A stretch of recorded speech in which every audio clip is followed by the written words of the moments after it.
Okay, welcome everyone to the deep dive.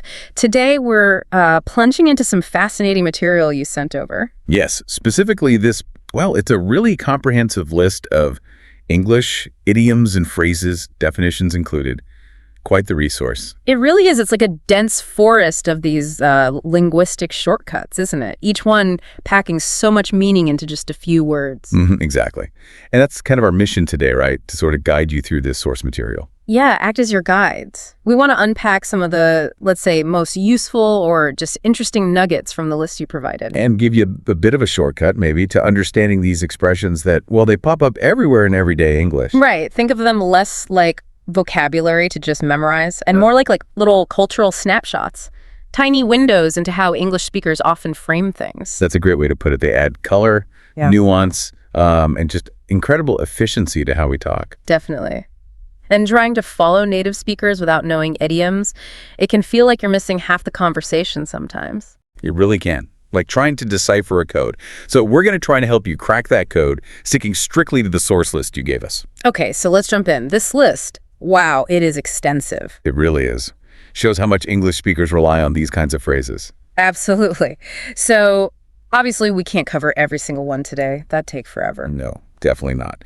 But we've pulled out some key examples, ones that sort of stood out as we look through your sources. Our goal is really to explore what they mean using your definitions, but also maybe get a feel for how they work, why certain images, stick. And as we were looking, some patterns definitely started to emerge, didn't they? They did. English seems to lean heavily on certain areas of life, like the natural world or colors, to build these little meaning packages. Yeah, let's explore some of those.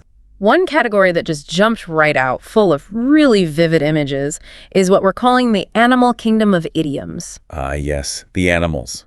English speakers do seem to love using animal traits or actions to describe people and situations. It makes sense, I suppose. It's a classic way to use shared ideas.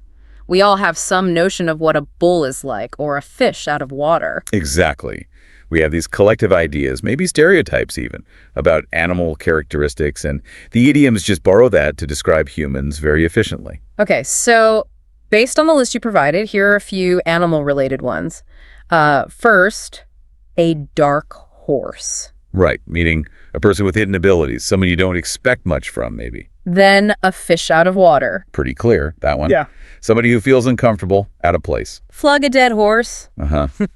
Wasting time on something totally useless or finished. Let the cat out of the bag. Revealing a secret, usually accidentally. Okay, how about take the bull by the horns? Dealing with something difficult, but doing it boldly, directly, facing it head on. And the black sheep of the family. Yeah, the one who's seen as different, maybe a disgrace or just doesn't fit in. And finally, for this group, wet behind the ears.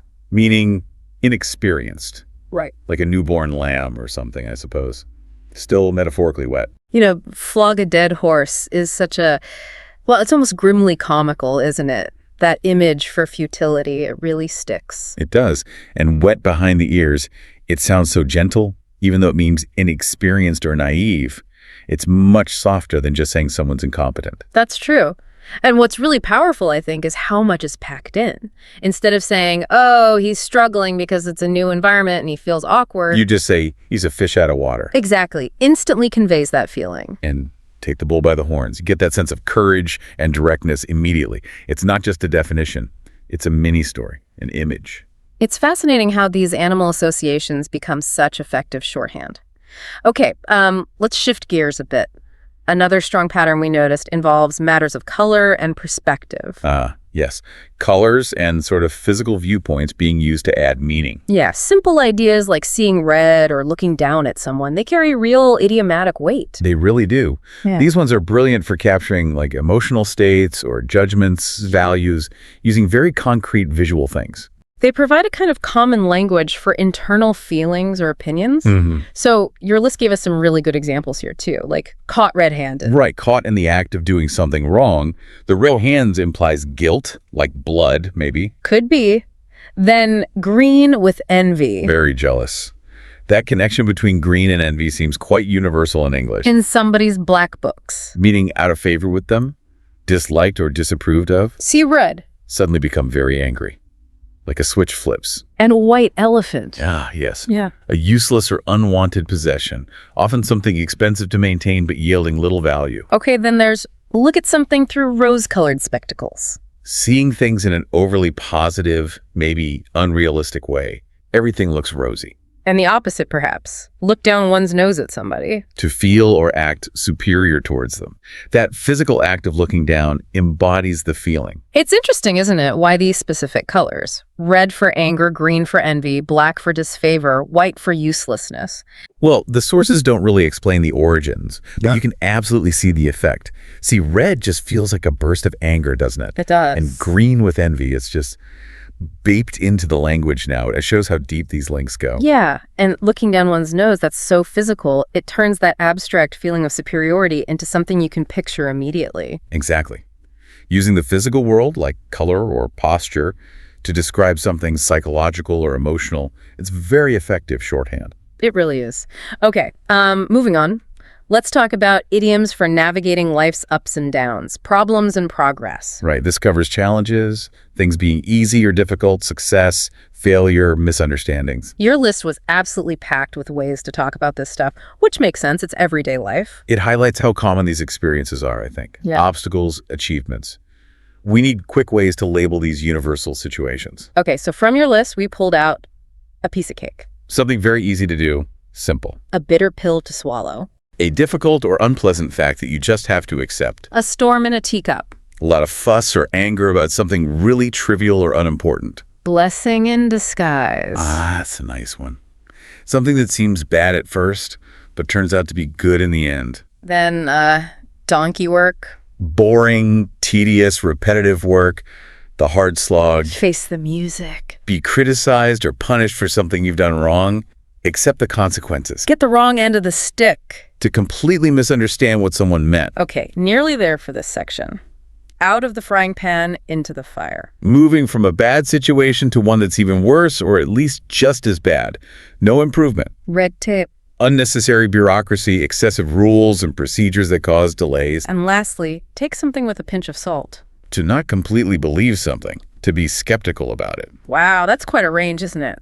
From the sheer ease of a piece of cake to the awful drudgery of donkey work. And the frustration of red tape, which I think many people can relate to. Definitely. And out of the frying pan into the fire, again, such a vivid, almost painful image of things getting worse. It really is. And think about face the music. Just 3 words, but it covers the whole scenario. Wrongdoing, getting caught, the confrontation, the consequences. It's so much more evocative than just saying, accept punishment. Exactly. And a storm in a teacup, using that image of scale, a huge storm in a tiny cup, perfectly nails the idea of overreaction. These idioms are just masters of compact, relatable meaning. They really capture these shared human experiences so precisely.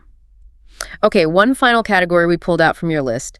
Idioms focused on describing people, moods, and relationships. Right. These are all about pinning down personality traits, feelings, how we interact with each other. Like verbal sketches, almost, creating instant pictures of people or emotions. That's a good way to think about it, using vivid, often physical imagery again. So your sources gave us some classics here, like a pain in the neck. An annoying person or thing. Yeah. Simple, direct, very common. Big-headed. Meaning conceited, boastful. Thinking too highly of oneself. Be full of beans. To be very lively, energetic, enthusiastic. Have butterflies in one's stomach. That feeling of being very nervous or anxious about something. Make a mountain out of a molehill. To make a big fuss about something trivial. Exaggerating a small problem. Not be one's cup of tea. Meaning something doesn't suit your taste or preference. A polite way to say you don't like something. Pull one's leg. To tease or joke with someone.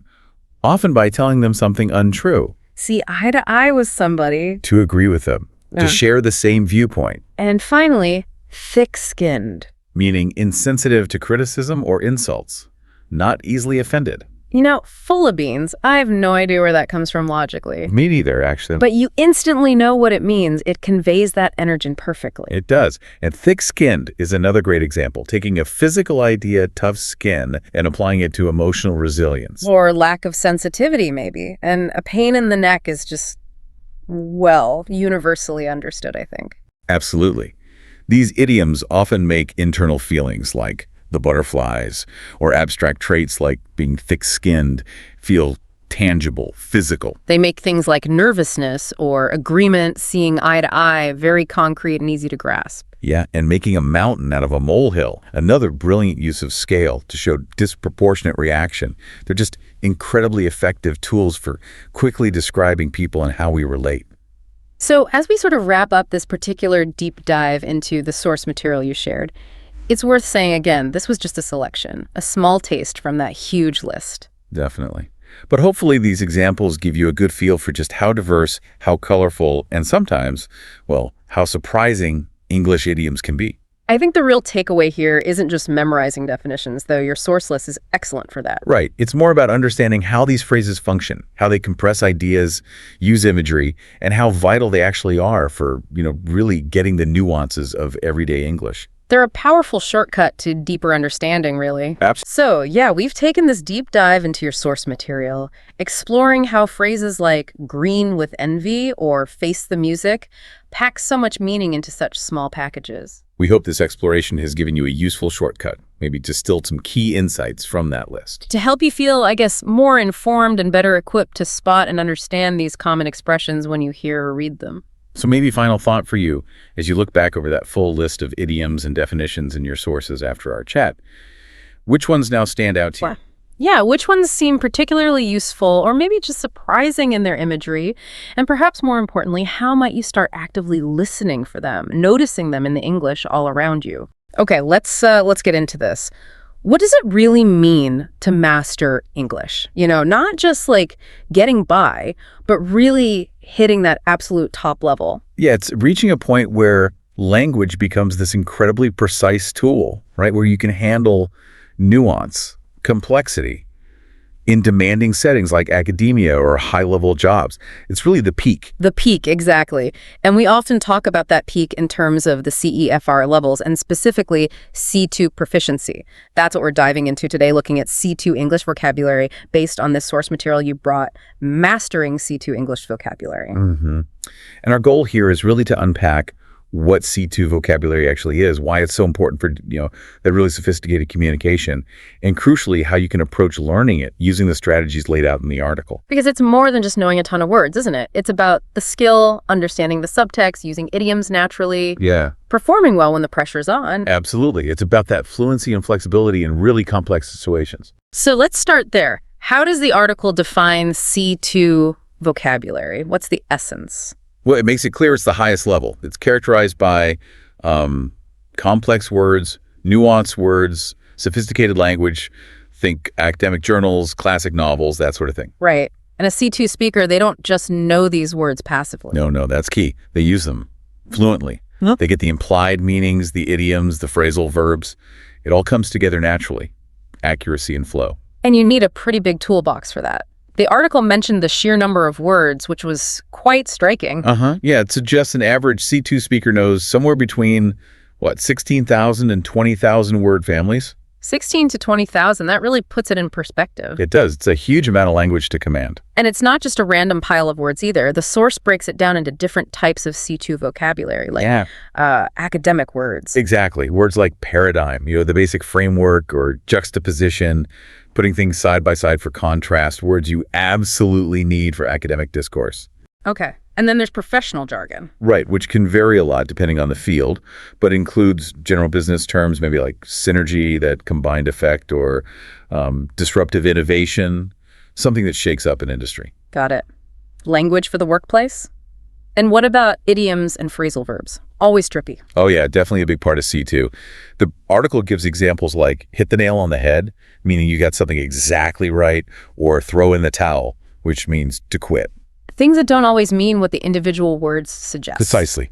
You need that deep immersion to really master them. And finally, it mentions literary expressions. Words like melancholy or whimsical, things you'd find more in novels. Yes, words that add that richness and depth, often used in more descriptive or formal writing.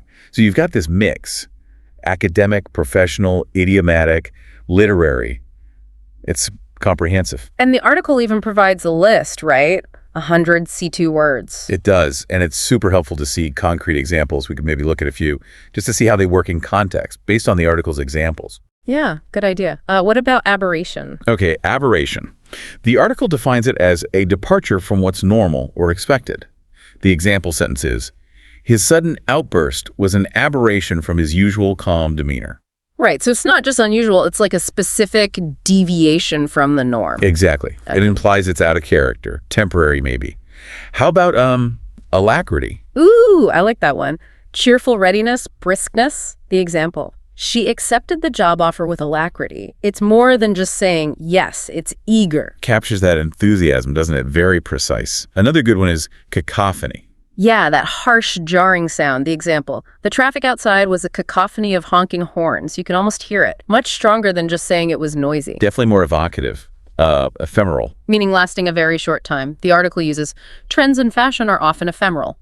Perfectly describes how fleeting fashion can be. Spot on. And facetious. This one's more about social tone. Yeah, treating serious things with inappropriate humor. The example was, his facetious remarks were inappropriate at the meeting. It nails that specific kind of misplaced, maybe slightly sarcastic humor. Right, that flippant tone when it's not called for. Okay, one more maybe incongruous. Means not fitting in, out of place. The source gives, his casual outfit was incongruous at the formal event. It highlights that clash, the mismatch. Yeah, so these examples really show how C2 words offer this extra layer of precision. You know, they're not just fancy synonyms. They let you express exactly what you intend. And the full list in the article has loads more like these. Okay, so we've got a clearer picture of what C2 vocabulary is, this huge nuanced collection of words. The big question then is, how on earth do you learn it? That 16,000 number sounds, well, intimidating. It can feel that way, definitely. But the article lays out some really practical, proven methods. It stresses consistency, exposure, and perhaps most importantly, active practice. It's not a passive process. Right, and the first method it really drills down on is reading a lot, advanced stuff. Yes, exactly. Novels like Pride and Prejudice, 1984, classic literature, Shakespeare, Dickens, Virginia Woolf are mentioned. These are where you see that sophisticated vocabulary used really well in context. Makes sense. And not just fiction, right? It also suggests academic journals, news sources like The Economist or The New York Times. That's where you get exposure to the more formal, topic-specific language used in serious discussions. So reading is key. What about listening? Also crucial. The article points to things like TED Talks, podcasts from the BBC or NPR, maybe audiobooks on complex topics. Hearing the language used naturally helps with pronunciation, rhythm, how words are actually used in speech. Okay, so input from reading and listening, but you said active practice is vital. Absolutely. The article emphasizes actually producing the language. Things like writing essays or reports where you need to use formal vocabulary. Or getting into debates and discussions about complex ideas. Pushing yourself to use the language. Yes. And specifically, consciously trying to use the new words you're learning in your own speaking and writing. That's what really embeds them, taking them from passive knowledge to active use. Okay. And are there any tools or tech that can help? Yeah, the article mentions vocabulary apps and flashcards. Things like Anki, Quizlet, Memrise, which use spaced repetition. That's basically reviewing words at strategic intervals to help you remember them long term. Smart learning techniques. Definitely. Yeah. And having good dictionaries on hand, like Cambridge or Merriam-Webster, for checking precise meanings and seeing more example sentences. Right. Okay, so that gives us the how. Now, people listening might have some specific questions. The article has an FAQ section. Maybe we can cover some of those. Like, is C2 really the same as being a native speaker? Good question. The article positions it as near native proficiency. It's the level you need to function effectively, without disadvantage, in those demanding academic and professional environments alongside native speakers. Okay, near native. And the time commitment. How long does this typically take? The big question. The article says, look, it varies massively. Depends on your starting level, how intensely you study, how much you practice, but it generally suggests upwards of 1,000 hours of dedicated study and practice. It's definitely a long-term goal. A marathon, like you said earlier. Yeah. And with so many words, what's the best way to actually remember them? Well, the source advises going beyond just rote memorization. Using mnemonics, memory tricks can help. Learning words in context from all that reading and listening is key. And again, actively using the words yourself. That really makes them stick. Right. Usage is crucial. What about exams like IELTS or TOEFL? Do you need C2 for those? The article clarifies that C1 is often technically sufficient for the requirements of those tests. But using C2 level vocabulary strategically can definitely boost your scores, especially in speaking and writing, because it shows a higher level of command. So it helps you stand out. Why are C2 word lists useful then, if it's not just about memorizing lists? They serve as a guide, really. They help you identify the types of words, academic, formal, nuanced, that are typical of this level. So you know what kind of language to focus on mastering for high-level communication. Gives you a target. Okay. And for something like the Cambridge C2 proficiency exam specifically, any guidance on word count there? The article suggests aiming for active command of around 3,000 to 5,000 advanced words, with a strong focus on those used in academic and professional contexts. It's about the relevant words, not just hitting a huge number. Quality over quantity in that sense. What kind of words tend to appear most in the C2 speaking or writing tasks? You'd expect to see abstract vocabulary, lots of formal language, specific terms related to common C2 topics like society, environment, technology, and also really precise language, strong verbs, nuanced adjectives that let you express complex ideas clearly. And it's not just individual words, is it? Phrases matter too. Hugely important. The article stresses practicing idioms, phrasal verbs, and also formal collocations, words that naturally go together, like pose a challenge or conduct research. Mastering these is vital for fluency and sounding natural. Right. Is there actually a difference people should worry about between C2 words and C2 English vocabulary? Not really, according to the article. They're pretty much used interchangeably. Both refer to the kind of high-level language needed for C2 proficiency. The focus is on the function of the language at this level. Okay. And finally, is this something only for, say, academics? Or is it really suitable for any non-native learner aiming high? Oh, absolutely, for anyone aiming for that top tier. The article makes it clear the strategies and the goal itself are aimed at any learner, whatever their background, who wants to achieve the highest level of English proficiency defined by the CEFR. So pulling it all together for you listening, getting to C2 vocabulary isn't just about ticking a box or learning lists. It really is about unlocking a deeper level understanding, being able to communicate with much more precision and power, and feeling, well, more confident in really complex situations. Exactly. And the path there, based on what we've discussed from the source, involves that consistent effort, immersing yourself in challenging English through reading and listening, and then actively using what you learn by speaking and writing. So to wrap up this deep dive, C2 English vocabulary is really that pinnacle of language skill, essential for clear, nuanced communication when the stakes are high. And the keys to getting there, based on the article, are that deep engagement with the language reading, listening, combined with active practice writing, speaking, and maybe using some smart tools to help along the way. It's a journey, isn't it? A process of continuous learning and refinement. It really is. So maybe a final thought for you to consider, kind of building on the article's encouragement. Now that you have a better sense of what C2 involves and how to approach it, what's next for you? What new challenging text might you pick up? What complex conversation could you try to engage in? Think about what it would feel like to communicate with that kind of C2 precision and confidence. Stay curious, keep practicing, and really dive into the language. Welcome to the Deep Dive. Today we're digging into something really, really common in English, but sometimes tricky: idioms. That's right. We're using a list of frequently used ones as our starting point. And our mission really is to unpack these phrases. And the meaning often isn't obvious just from the words themselves. Exactly. They're like these coded messages, shortcuts to express bigger ideas or common situations. Understanding them is key to understanding English as it's actually spoken. Yeah, it gives you a real advantage. So we'll go through some common ones from our source list, figure out what they mean, how you use them. And just pull out those key bits of understanding for you, quick and thorough. Right. So where should we start? Maybe with idioms about perspective, how we look at things. Good idea. Like a blessing in disguise. That's a great one. Oh, yeah, I like that one. It's when something seems bad at first, right? But then it turns out to be good. Precisely. The definition is a good thing that seemed bad at first. And the example helps. Not having a car is a blessing in disguise. She gets a lot more exercise now. Right. Losing the car seems negative, but the unexpected plus is getting fitter. It's about that hidden positive. Okay. Let's shift gears. What about communication? Lots of idioms there. Oh, definitely. Like beat around the bush. Yes, you hear that all the time. It means someone's not getting to the point, right? Sort of talking in circles. Exactly. To speak in a roundabout way, usually avoiding something maybe awkward or difficult. And the example is perfect. Don't beat around the bush. come straight to the point. It's a plea for directness. Just say it. Then there's make a long story short or cut a long story short. Similar idea, but more about summarizing. Yeah, it's like a signal. You're telling the listener, okay, skipping the details, here's the main point. The definition says providing just the basic facts. Like in the example, to make a long story short, I had a wonderful time during the summer. Right. You're giving the headline, not the whole vacation play-by-play. It's a useful flag in conversation. Okay. How about one that talks about, well, truth versus talk? Actions speak louder than words. Fundamental.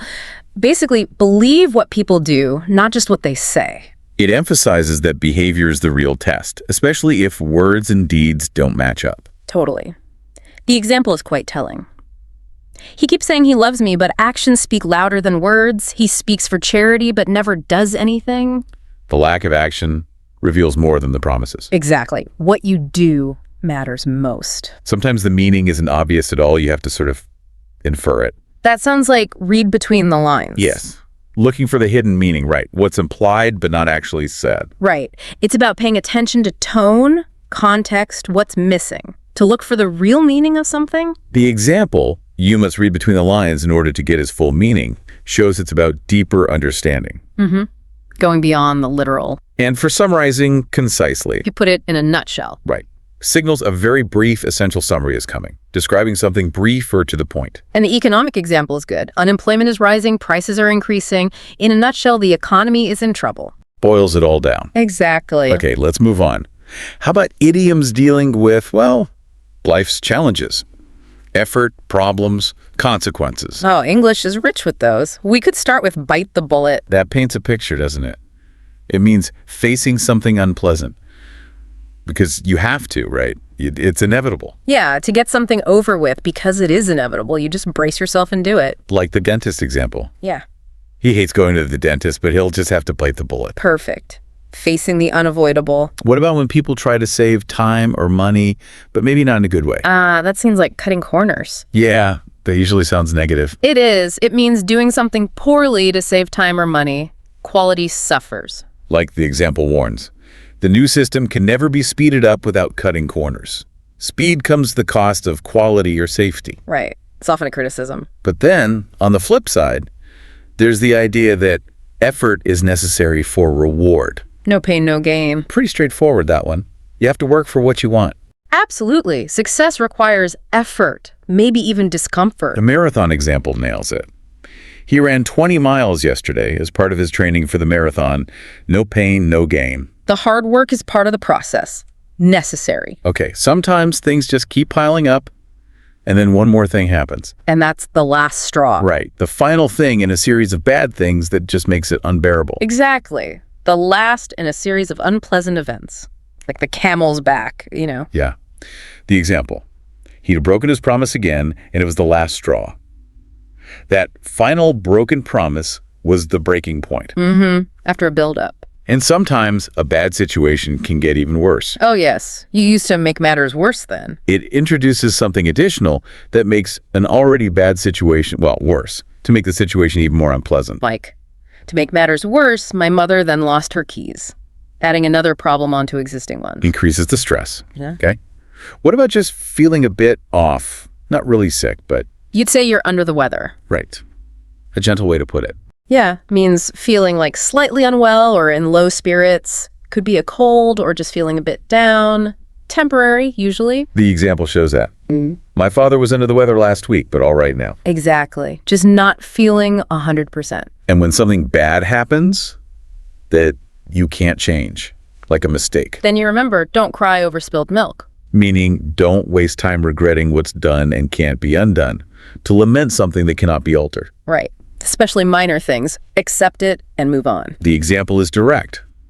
We made a mistake, but there's no point in crying over spilled milk. Focus on now. Good advice. Speaking of advice, what about being cautious before acting? Look before you leap. Simple but important.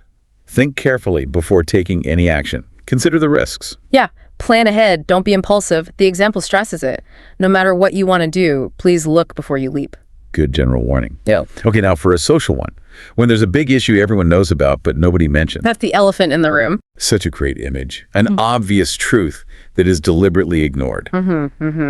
Because it's awkward, sensitive, problematic, easier to pretend it's not there. The example points it out.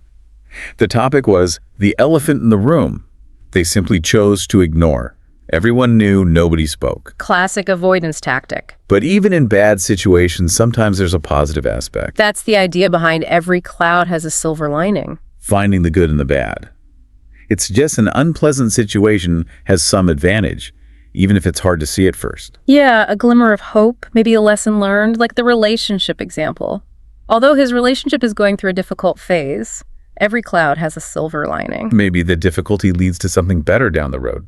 Possibly. It's about finding that potential positive. Now, what if people are making a huge fuss over something tiny? That's a storm in a teacup. Right. Big reaction, small cause, a lot of trouble about something unimportant. Totally disproportionate. The example says it all. What is it all about? Nothing serious, just a storm in a teacup?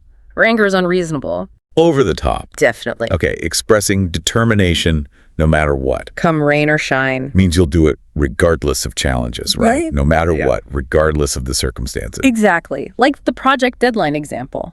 Come rain or shine, I'll finish my project before the deadline. Shows real commitment. Unwavering. Okay, how about taking chances? Well, there's fortune favors the bold. Suggests that taking risks can lead to big rewards. Great rewards for someone who takes risks. Yeah, being proactive, maybe a bit daring, increases your chances of success sometimes. Like in business. In this industry, fortune favors the bold. Suggests caution isn't always the best strategy.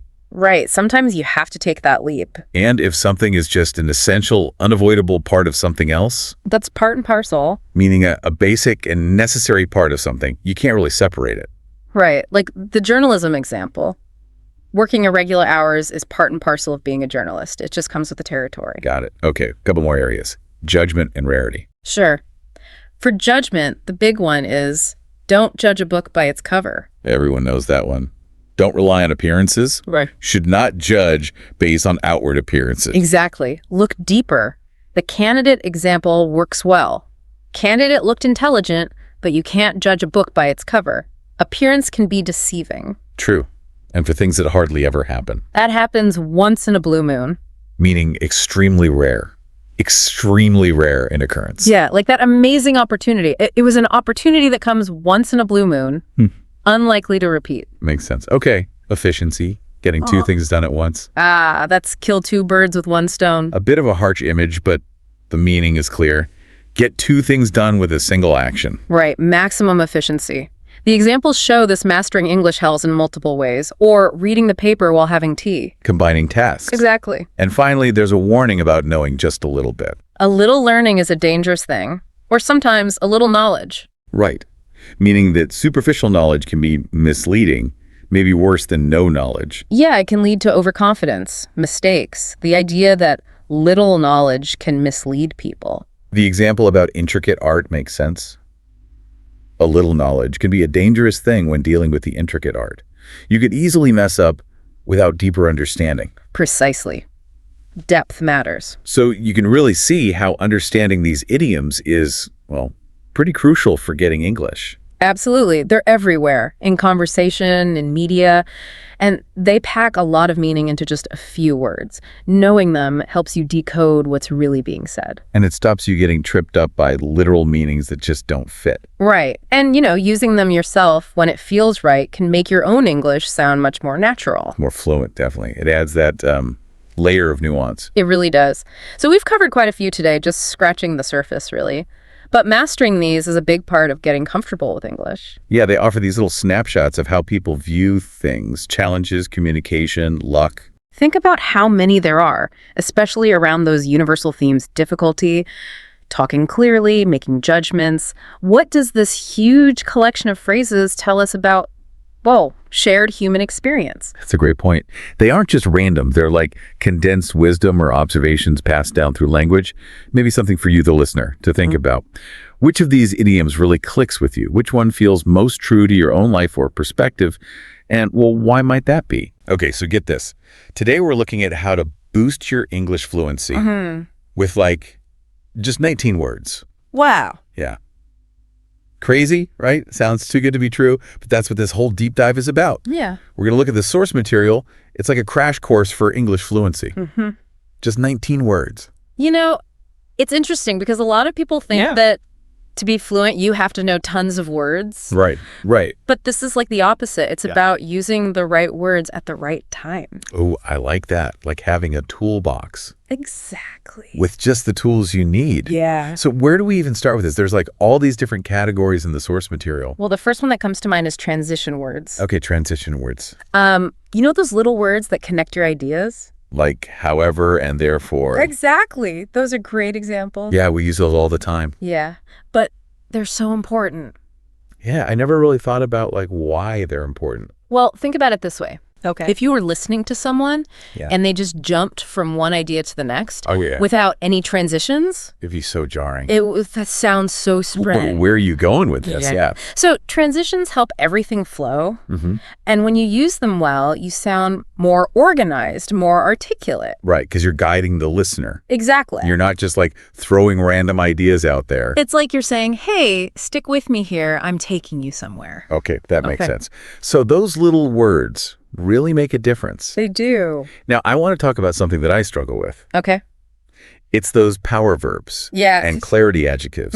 Like why say something is good Right. when you could say it's compelling. Exactly. Or insightful. Yes. Like think about a time when you were just captivated by something. What words would you use to describe it? Exactly. You want to use words that paint a picture. Okay. And strong verbs do that. So instead of saying, I made a new strategy, you say, I implemented a new strategy. Exactly. So that's much stronger. Oh, it sounds so much better. Right. But sometimes I just don't have those words at my fingertips. Right. You know, I know what I want to say, but Yeah, it can be tough. yeah. But that's the beauty of this 19-word thing. You don't have to learn a million words. Yeah. Just focus on these key ones. So quality over quantity. Exactly. And it's not about trying to sound like super smart. Right. It's about being clear and effective. Like, for example, if you're sending a professional email Yeah. and there's a problem, instead of saying, this is bad, Oh, right. you could say, this presents a challenge. Okay, so you're still acknowledging the problem, Right. but in a more professional way. Exactly. Okay, I like that. Okay, now for the one that always trips me up. Oh, tell me. Affect versus effect. Oh, classic. I swear, I still mix these up. Don't worry, you're not alone. Even native speakers mess these up. Oh, thank goodness. But it's so important to get them right. Yeah, if you're giving a presentation or something, Right. it can undermine your whole message. Exactly. So how do we finally conquer this? Okay, so remember this. Affect is usually a verb, Other. meaning to influence. Okay. And effect is usually a noun, meaning the result. Okay. So the weather affected my mood. It influenced how you felt. Right. And the effect of the weather was that I stayed inside. That was the outcome. Yeah. Exactly. Oh, okay. That makes a lot more sense now. Good. So we've got our transition words, our power verbs and adjectives, and we've tackled those tricky word pairs. What's next? Let's talk about natural phrases. Ooh, You know, those little expressions that make you sound. like a native speaker. Exactly. I'm ready to unlock the secrets. What have we got? Well, the source material mentions things like out of the blue, hit the nail on the head, think outside the box. Okay, so I actually use those. Yeah. But I never thought about how they might sound Yeah. to someone learning English.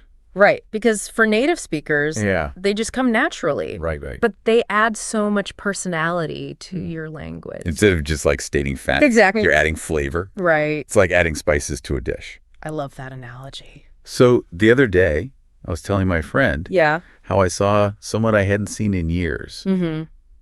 And I said, I ran into him out of the blue. Yeah. It just felt more natural than saying, I saw him unexpectedly. Yeah, those natural phrases, they just add another level. They do. They do. I'm definitely going to pay more attention to those They're good. and try to use them more. Yeah. It's amazing how these small tweaks can really make a difference.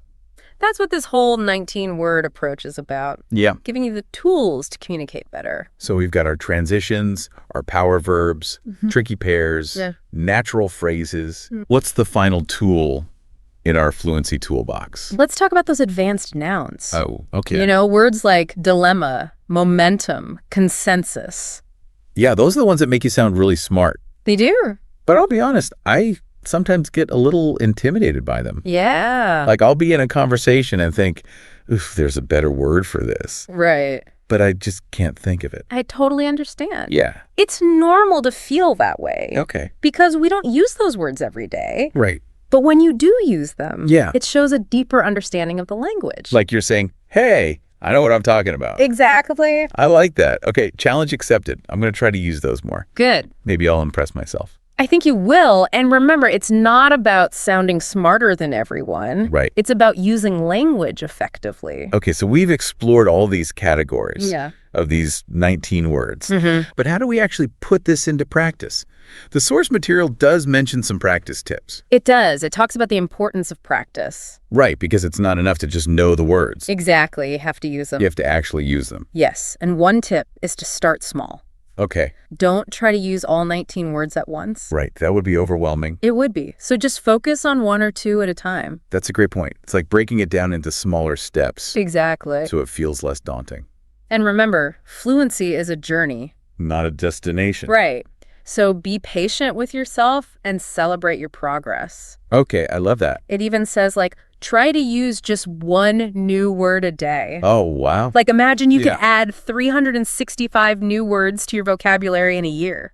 That's amazing. Oh. That would totally change the game. Right. And doesn't even sound that hard. No. I could definitely use one new word a day. Yeah. It's like a fun little challenge. It is. It's all about that momentum, you know? Yeah, those little wins. Exactly. It keeps you going. And it makes it feel less overwhelming. Totally. Like this whole less is more idea. Yeah. Focus on the essentials, Right. master those, and then you'll sound more fluent. Exactly. It's about being intentional, right? Yeah. Choosing the words that really matter. You know, we've all had those moments Mm. where someone says just the right thing Yes. and it just hits you. It's powerful, right? It is. Like it makes you think or feel something. Exactly. And that's the power of choosing your words carefully. It is. You know, there's that famous quote. It's Yeah. like, I would have written a shorter letter, but I didn't have the time. That's so true. Right. Because being concise, Yeah, it actually takes more effort, it does. but it's worth it. Yeah, it's the difference between just speaking and Ah. really communicating. Exactly. Think about a speech that's moved you. Hmm. It's probably not full of like jargon or super complicated words. Right. It's simple but powerful. Yeah. The words resonate with you. They do. It's like Like what? it's like a chef who uses just a few high quality ingredients Okay. Yeah. but creates an amazing dish. Oh, I like that. Yeah, they're not trying to like overwhelm you with flavors. Right. It's all carefully selected. So if we apply that to language, Yeah. it's about being mindful of how we combine words. To get our message across. Exactly. It's like the grammar of fluency. It is. It's not just knowing the words. It's Yeah. how you put them together. Yeah, the structure, the tone, the emphasis. Right.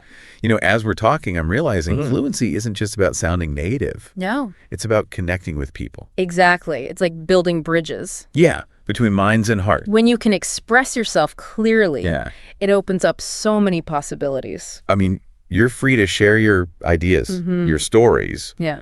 without feeling limited by language. Exactly. That's so empowering. It is. Fluency lets you participate in conversations, build relationships, advocate for things you care about. Wow. You can even inspire others with your words. I love that. It's about having a voice Yes. and using it. And, you know, I've definitely held back from saying things. Really? Yeah, because I wasn't sure if I could say it right. Oh, I get that. But with practice, Yeah. those barriers come down. Okay, so this 19-word approach, Yeah. it's like a starting point to build From from. feeling intimidated to feeling empowered. We talk a lot about personal growth on this show. Yeah. And I think language is such a big part of that. Totally. It's how we express ourselves. Yeah. How we connect with the world. It's essential. And it's a journey that never really ends. It doesn't. Language is always changing. That's true. So there's always more to learn. Okay. I think this is a good place to take a pause, Sound good. but don't go anywhere. We'll be right back. We have more to share. All right. So we're back, and I was just thinking, this whole fluency thing, it's not just about sounding like a native speaker. Right. It's about really connecting with people. It is. It's like you're able to express yourself more fully. So someone listening might be thinking, okay, this is all great, but how do I actually, Yeah. use this? Well, remember that source material? Yeah. It really stresses that you don't have to know every word in the dictionary. Oh, thank goodness. Right. It's about Yeah. choosing the right words Okay. To express yourself clearly. And confident. Yes. And what I like about this approach Oh. is it's for anyone, no matter your level. Exactly. Beginner, advanced. Yeah. It's about shifting your mindset Okay. from feeling overwhelmed Yeah. to focusing on the essentials, like those 19 words. So it's like having a strong foundation. Yes. Instead of trying to build like a skyscraper on sand. Exactly. And remember, it's a journey, Yeah. not a destination. Be patient, celebrate the progress. And enjoy those aha moments. I love those. Like when you use a new word and it just clicks. It feels so good. You know, one thing I keep thinking about is Yeah. how important it is to be intentional with language. Oh, yeah. That's been coming up for me too. It's not just about speaking fluently. Yeah. It's about speaking thoughtfully. Choosing your words carefully. Exactly. Yeah. Making sure your message is clear. So it has the impact you want. Right. Like it's the difference between Yeah. throwing a dart randomly Okay. and aiming for the bullseye. Oh, I see. Yeah. Intentionality brings focus. Yes. And it shows in how people perceive you Okay. when you use language precisely. Yeah. You sound more confident, more credible. It's like you're saying, I respect your time, Mm-hmm. so I'm going to make every word count. Exactly. So, to wrap things up, I have a question for our listeners out there. Okay. What is it? We focused on these 19 words, Mhm. but what other words Yeah. or phrases do you think are essential for fluency? I love that question Good. because Yeah. it shows that language is always changing. Right. There are always new words to learn. New things to discover. So keep expanding your vocabulary. That's such a good reminder. It's a lifelong journey, It is. no matter how fluent you think you are. There's always more to learn. I love that. Oh. Okay, so to our listener, keep your ears open, Mm-hmm. your mind curious, and your tongue practicing. The world needs to hear your voice. Yes. And fluency is the key to unlocking its potential. Couldn't have said it better myself. Thanks for joining us on this deep dive. All right, so are you ready to dive into this list of 99 words? It's supposed to be like the most useful words for daily conversation. Yeah, it's kind of a fascinating idea. Yeah, it really is. I mean, it's like, you know, this linguistic survival kit, like if you only had 99 words to work with, you know, Right. could you actually communicate? It's like the bare minimum of language. It is. And what's really interesting to me is like, you know, thinking about this list as a way to understand how humans make meaning, you know, Oh, yeah. with just, you know, the fewest possible pieces. Like a linguistic Lego set. Exactly. It's like Yeah. reverse engineering language, Yeah, you know? but it is. We're starting with like this simplified model Right. and using it to understand this complex system. Exactly. So cool. Before we like, you know, break down all the categories and like go word by word, Sure. let's just take a second to appreciate like how much you can actually say with only 99 words. Yeah, that is amazing. I mean, think about it. You can talk about what you did today, how you're feeling, even like make plans for the future, Mhm. all with just this tiny little vocabulary. It's pretty incredible when you think about it. It's mind-blowing. Yeah. Okay, so let's start unpacking these categories. Okay. The first one is greetings. Right. And I immediately was like, why include both hello and hi? Yeah. Why both? It seems like such a subtle distinction for such a small vocabulary. Right. What do you think? Well, I think that subtle difference actually speaks volumes about like formality in language. Oh, interesting. You know, hello is generally considered more formal. Hi is more casual. Mhm. It's a really simple choice, but it can kind of signal a lot about the relationship between speakers. Yeah, it's like choosing your weapon linguistically speaking. That's a good way to put it. You know, you don't want to use the wrong level of formality in the wrong situation. Exactly. So even in the stripped down vocabulary, it seems like social nuance is still really important. Yeah, definitely. Okay, let's move on to actions. Okay. And right away, I'm intrigued by make and do. Oh, yeah. These seem super basic, but like, I feel like there's so much hidden complexity there. Well, they're like the Swiss Army knives of language. Yeah. You know, and I think it's a clue to how language evolves. Right. You start with these really broad verbs like make and do, Uh-huh. but then as societies get more complex, you need more precise words. Right. But we still hang on to those multi-purpose verbs because they're just so useful. It's like they're carrying the weight of all those more specific verbs within them. Exactly. You know, instead of saying construct or manufacture, we can just say make. Right. Okay, moving on to descriptions. Right? This is where I got really interested Okay. because there are a lot of words for emotions on this list. Happy, sad, tired, hungry, thirsty. hmm Why prioritize feelings so much? Well, think about it. Being able to communicate basic needs like hunger and thirst.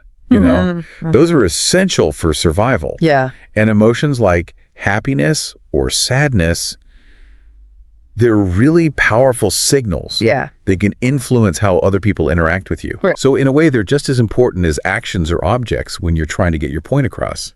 It's not just about conveying information. Right. It's about expressing your internal state, Exactly. which can be super crucial for navigating social situations. Definitely. All right, next up we have time and frequency. Hey. And what I find fascinating about this category Yeah. is how it highlights like the human struggle to understand something that is actually really abstract. Oh. Time. It's true.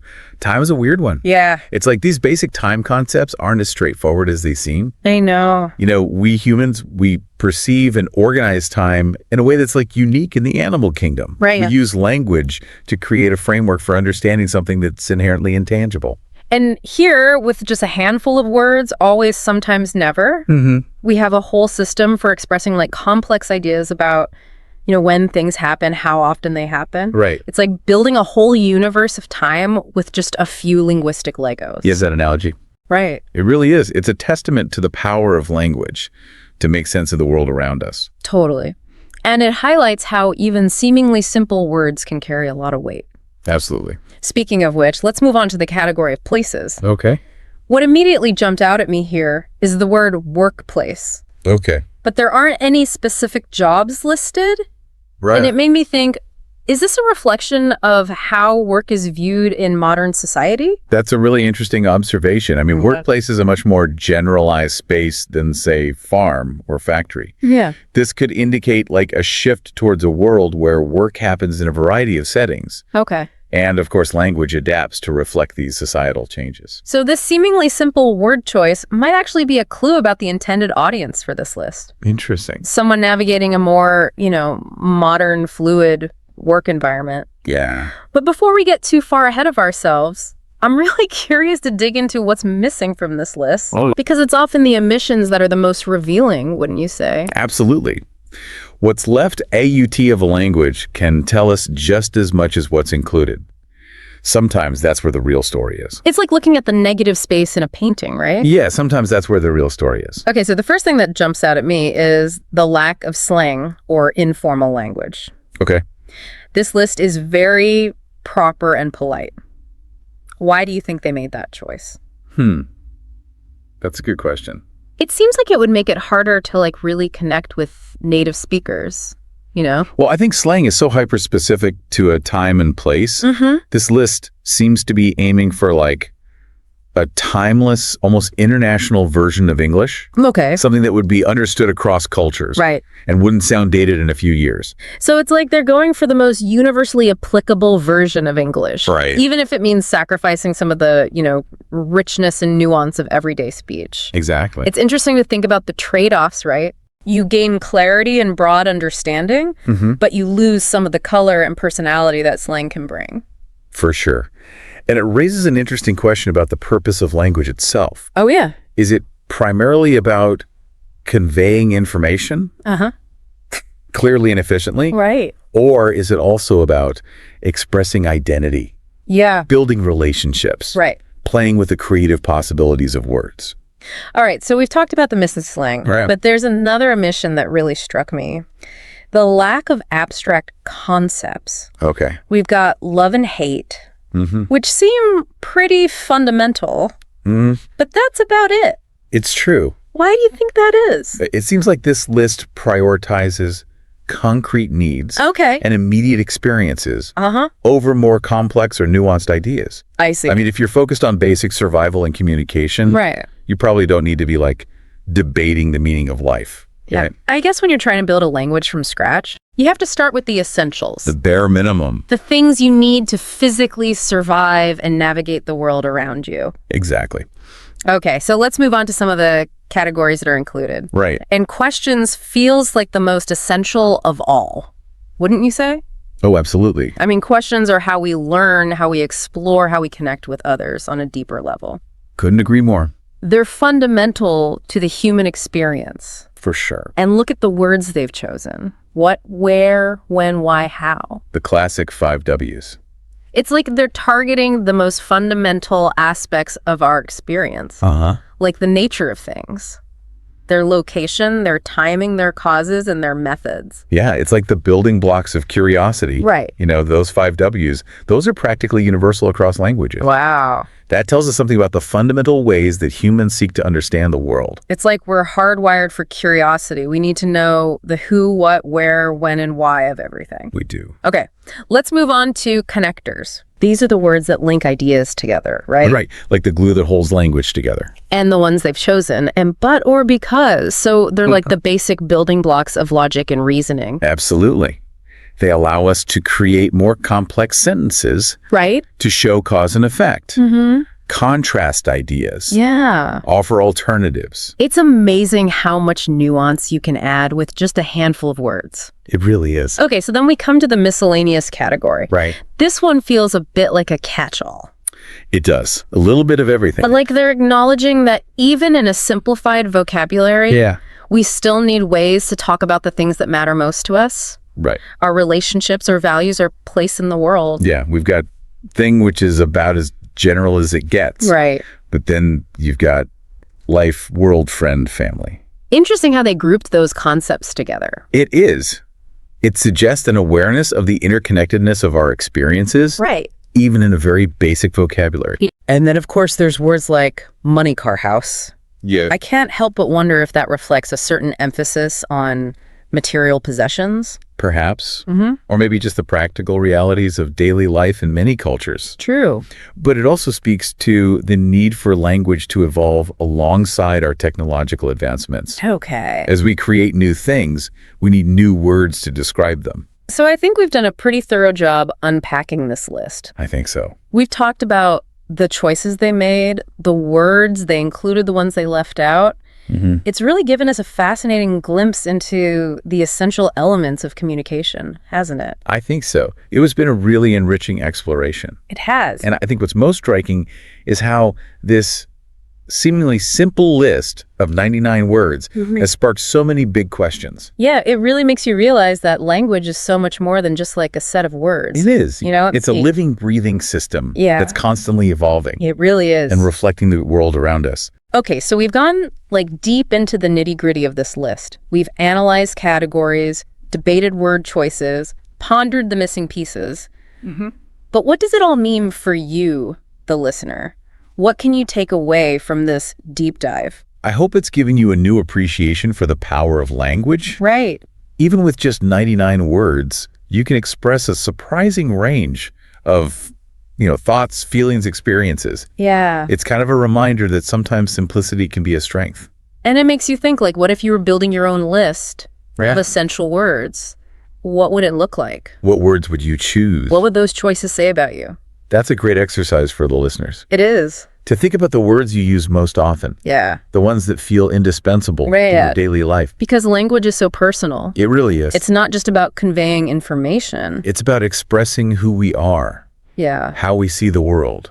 Right. What matters most to us. Exactly. By paying closer attention to the language we use the words, we choose the way we string them together. I think we can gain a deeper understanding of ourselves and our place in the world. Totally. So there you have it. Our deep dive into the world of essential vocabulary. It's been a blast exploring this list with you. It has been. And hopefully we've left you with some new insights about language communication. And maybe even a little about yourself. And remember, this is just the beginning. The exploration of language is a lifelong journey. It is. So keep asking questions, keep learning. Keep playing with words. And most importantly, keep talking. All right, so you want to speak English. Yes. Right, like with more confidence, I mean. Yeah. Go beyond just hello and goodbye, Yeah. Well, today we're diving into this guide. It says, it'll unlock the secrets to sounding like a native speaker.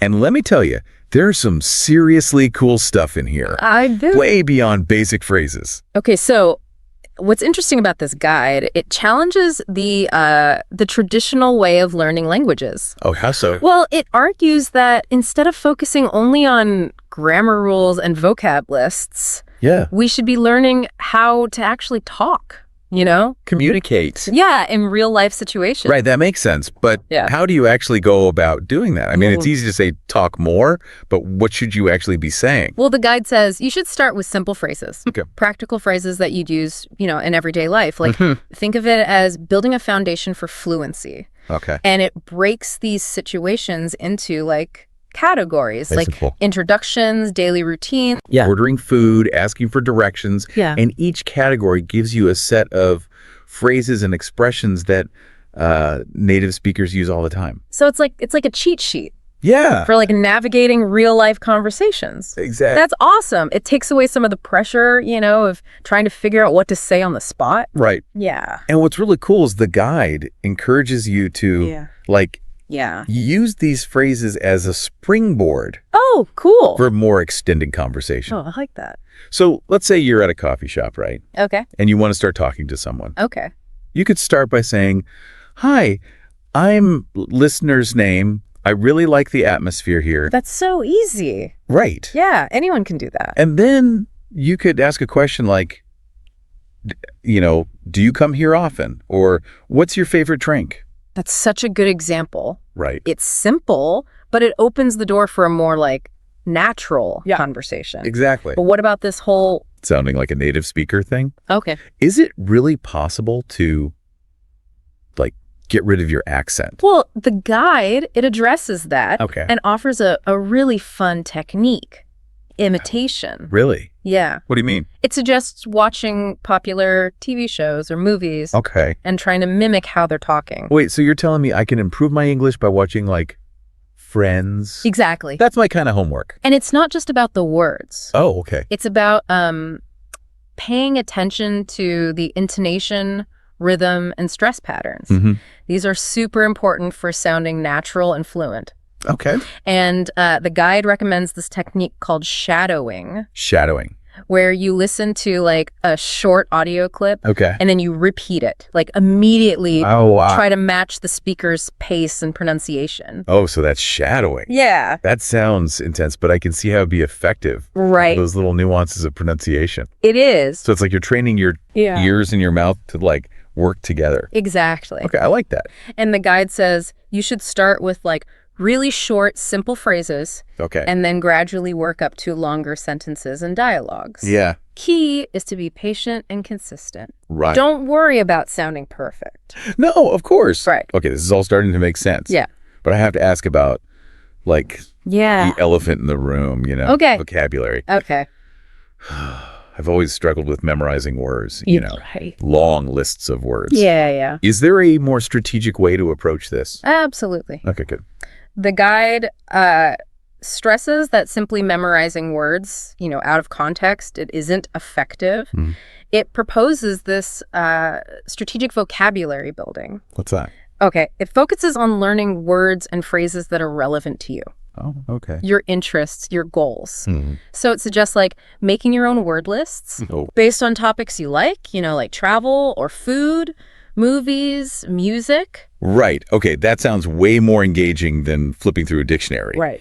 But how do you make sure you actually use these words? Okay, so the guide recommends this technique. Yeah. It's called spaced repetition. Okay. And it involves reviewing the words at different intervals to strengthen your memory. Oh, cool. There's tons of apps and websites that can help with that. That's a clever way to keep those words Yeah. fresh in your mind. Right. So it's not just about learning new words, it's about actively using them. Exactly. And Yeah. the guide emphasizes the importance of using these words in context. Okay. So instead of just memorizing definitions, Mhm. try to make sentences, Okay. or even short stories Yeah. that use the words. This will help you actually understand them, Yeah. how they're used. In real life. Yeah, That's such a practical tip. right. It's one thing to know the definition, but it's another to be able to use it, Exactly. in a sentence. Exactly. Yeah, confidently.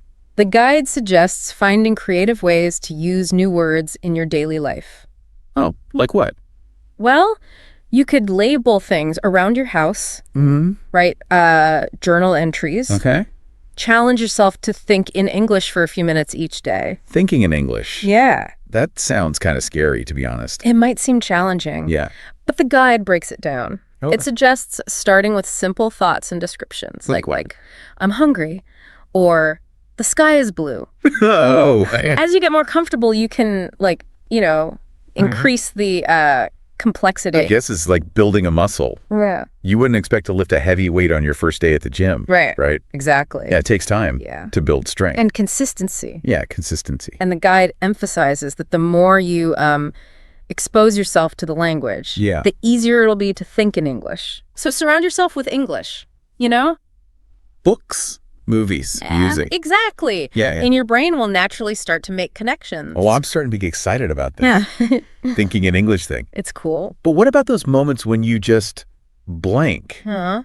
and you can't remember a word or a phrase? Okay. We've all been there. Of course, happens to everyone, even native speakers. Okay, good. But the guide offers some strategies for dealing with those tip of the tongue moments. Okay, what are they? Well, it emphasizes staying calm and using circumlocution. Circumlocution. What's that? That means, describing the word that you're trying to say. Oh, so instead of freezing up and saying, I don't know the word, I could try to describe it. Yeah. Using other words. Exactly. Like, it's the thing you used to. Yeah. Okay, that actually makes a lot of sense. Right. Yeah, it's like playing charades in your vocabulary. And the guide says you should practice circumlocution, regularly. Yeah. You can play games with friends Well, that's fun. where you challenge each other to describe words Oh, I like that. without actually saying them. Okay, we've covered a lot Yeah. in this first part of our deep dive, from building a foundation of practical phrases to mastering pronunciation and expanding your vocabulary. Yeah. What else is there? Well, one of the most important aspects of speaking any language is confidence. Right. And that's where the guide's emphasis on practice comes in. Mm-hmm. It's not enough to just learn the words and phrases. Right. You need to actually use them. Right, and that's where I think a lot of language learners get stuck. Mm-hmm. It's one thing to practice at home, Yeah. but it's another to actually go out there and talk to people. Right. Any tips on overcoming that fear, of making mistakes? Well, the guide acknowledges that fear, and it gives some advice. Okay, good. First, it reminds us that everyone makes mistakes. Okay. Even native speakers. Yeah. It's a natural part of learning. But how do you deal with those awkward moments when you say something wrong and people look at you like you've just spoken a foreign language? The guide says embrace those moments as opportunities to learn. Okay. Instead of getting flustered, try to see them as a chance to clarify. Okay. And improve your pronunciation. Oh, yeah.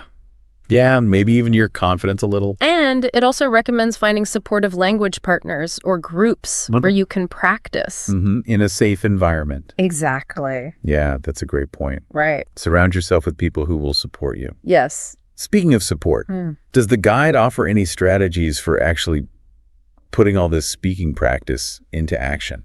It does. It's easy to talk about it, but how do you actually make it happen? Well, the guide gives a range of practical tips for incorporating speaking into your routine. Oh, cool. Whether you have a partner or not. For solo practice, it suggests things like recording yourself, describing images out loud, telling stories, and even having imaginary conversations. Oh, that's interesting. Right. Those are great ideas. And for those who do have a language partner, what kind of activities does the guide recommend?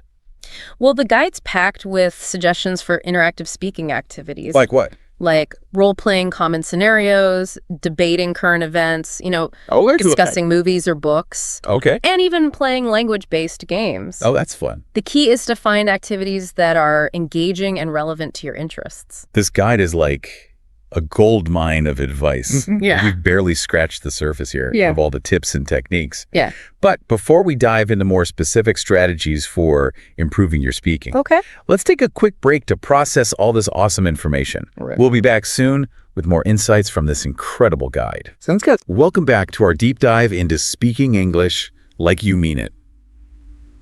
I don't know about you, but I'm feeling super inspired to put all these techniques into practice. Yeah, it's amazing. There's so much in here. It really is. Before the break, we were talking about, actually using your English and overcoming that fear of making mistakes. Right. But what about the technical stuff? Like what? Like pronunciation.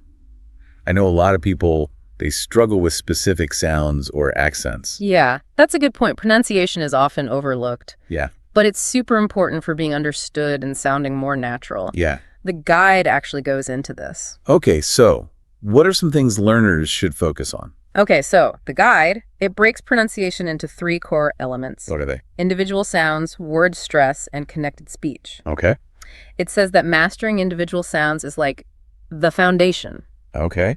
For example, a lot of learners have trouble with the sound, Oh, yeah, that one. which doesn't exist in many languages. No, it's hard. Right. It's like my tongue is doing gymnastics. I know, right? Yeah. So what's the secret to getting it right? Well, the No. guide says to pay attention to your tongue and teeth Okay. and practice those sounds in isolation until they become more natural. Oh, okay. There's a ton of resources online Really? that can show you exactly how to do it. That's so helpful. I wish I had those when I was learning. Right.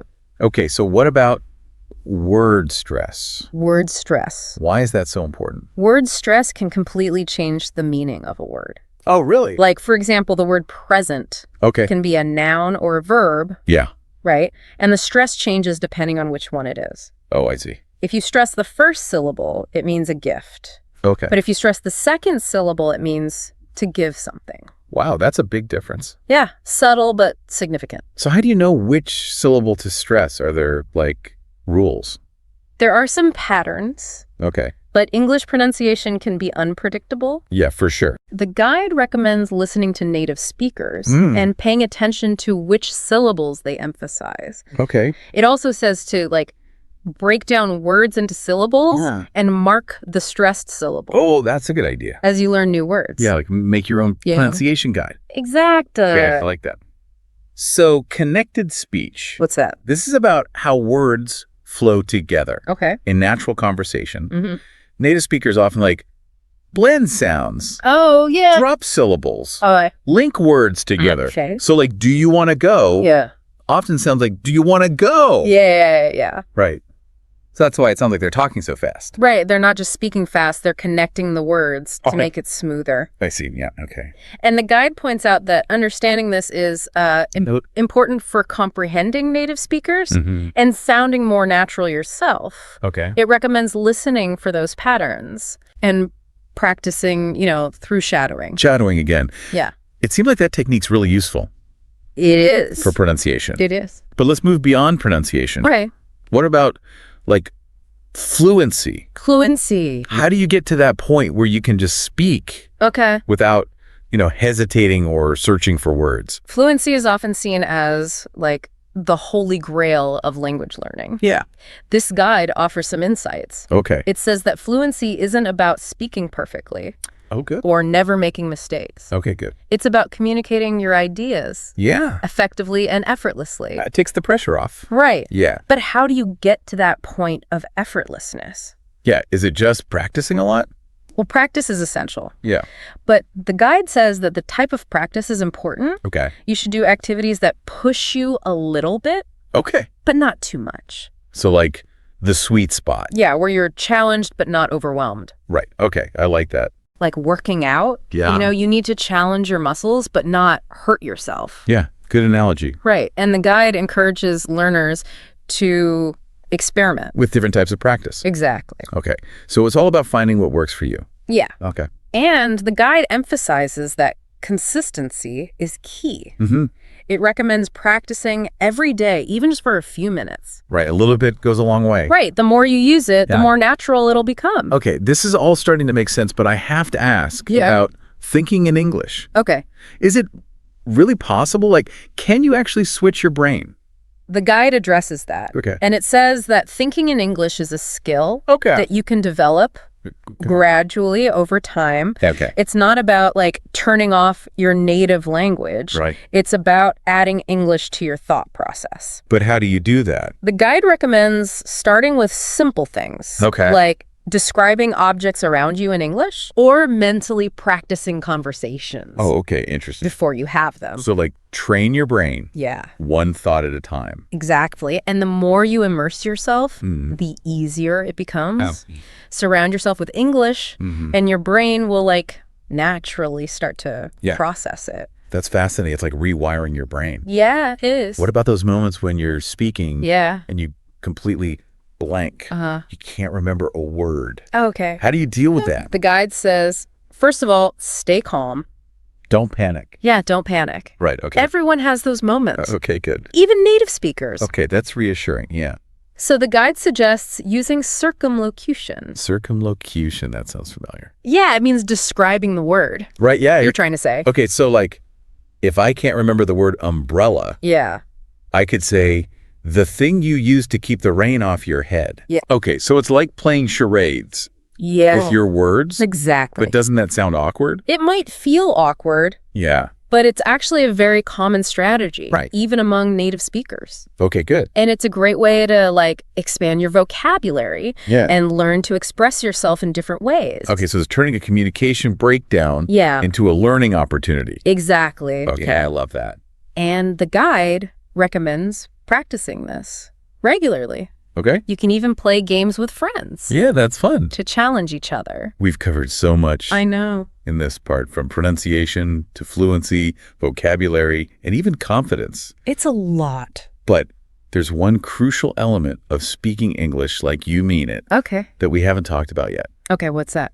Confidence. Ah, yes. How do you get that inner assurance? That's a great question. Yeah. And the guide talks about this. Okay, good. It says that confidence comes from a few things. Okay, like what? Mastering the technical stuff, Yeah. having good vocabulary, Mm-hmm. and most importantly, believing in yourself. Oh, okay. So it's not just about knowing the rules. Right. It's about having that, like, inner belief. Yes, that you can do it. But how do you get that? The guide offers some advice. Okay, good. It reminds us that everyone starts somewhere. Right. Making mistakes is normal. Yeah. It encourages you to set realistic goals.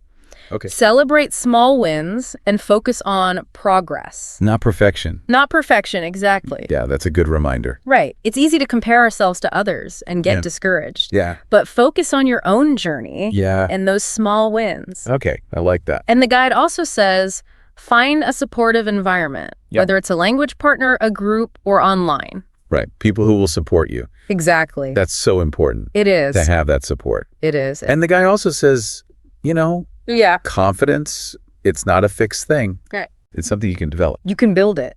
Okay, so anyone can become confident Yes. in speaking English. Absolutely. That's great. And this guide gives you the tools to do that. It's a game changer. Yeah. We've covered so much in this part, So much. from pronunciation and fluency Yes. to vocabulary and confidence. It's amazing. Before we wrap up, let's take a quick break. Okay. Let all this info sink in. Yeah. We'll be back soon with the final part of our deep dive. Sounds good. We'll explore even more tips Okay. for speaking English like you mean it.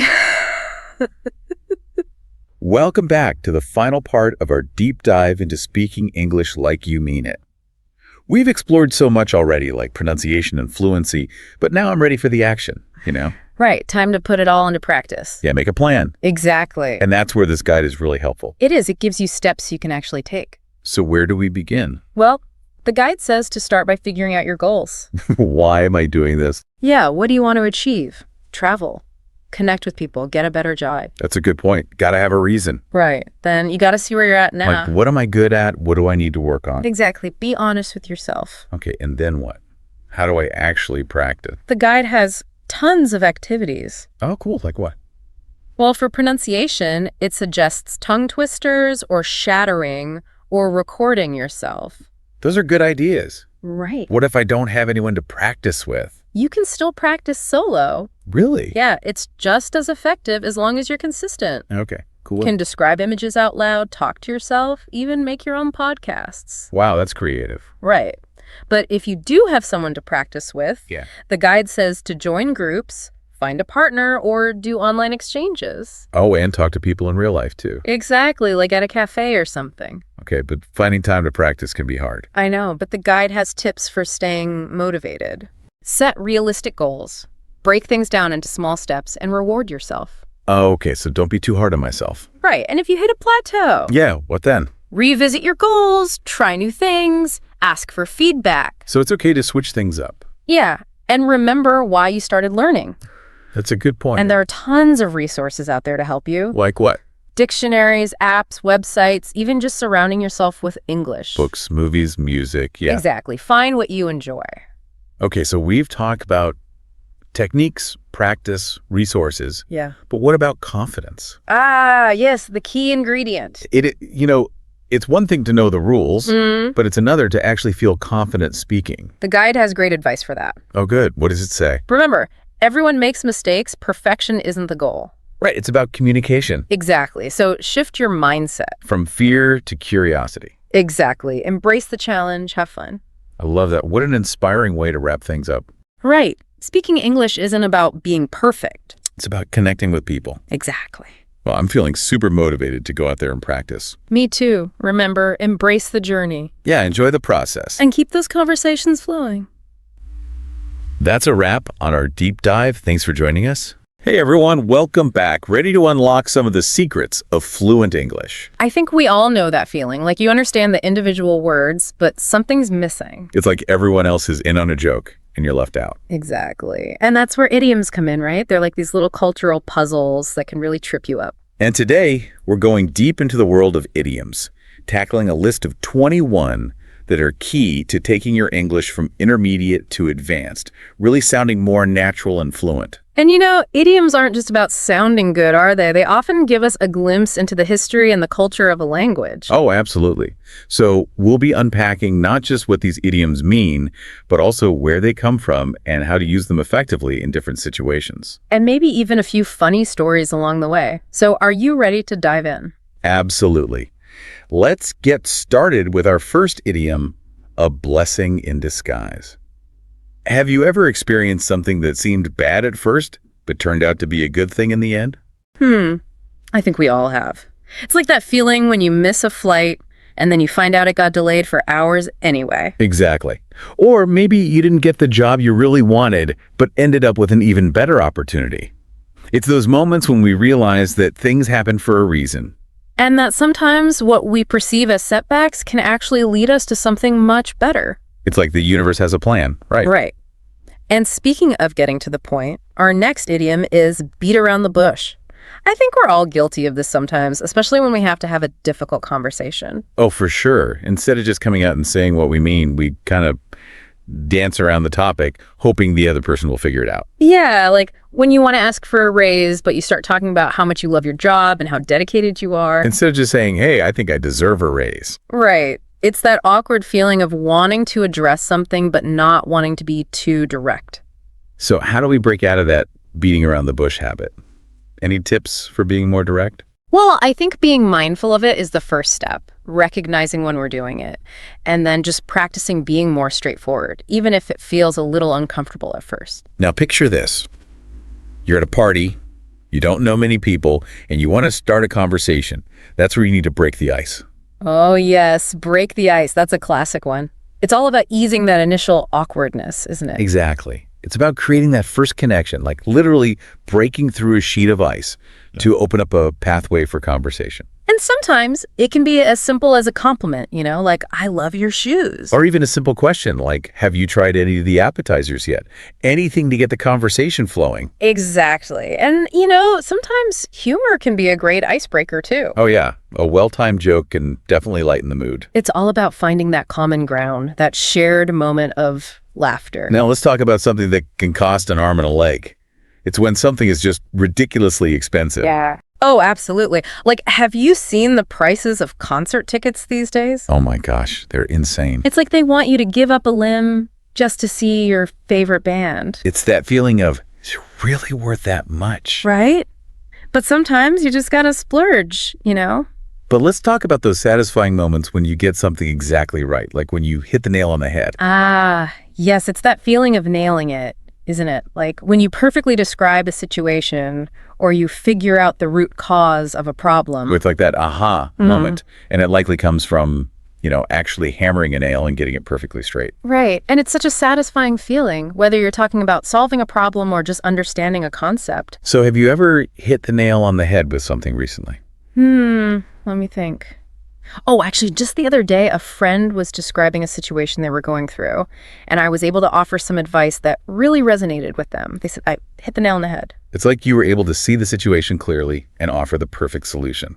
Exactly. It felt good to be able to help. Now, switching gears a bit, have you ever been feeling under the weather?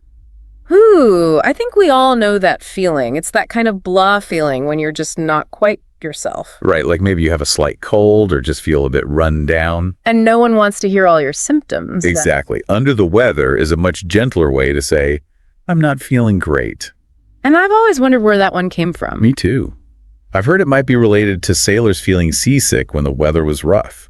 Oh, that makes sense. Like the weather is literally affecting how you feel.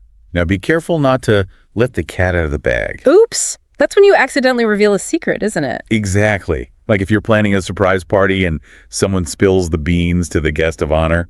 I've always loved the imagery with that one. Like imagine a cat jumping out of a bag and everyone's surprised. It's such a vivid way to describe that moment of, oh no, I shouldn't have said that. And it happens to the best of us. So how do we avoid those cat out of the bag situations? Any tips for keeping secrets safe? I think sometimes it's better not to know the secret at all if you're someone who tends to blurt things out. That's a great point.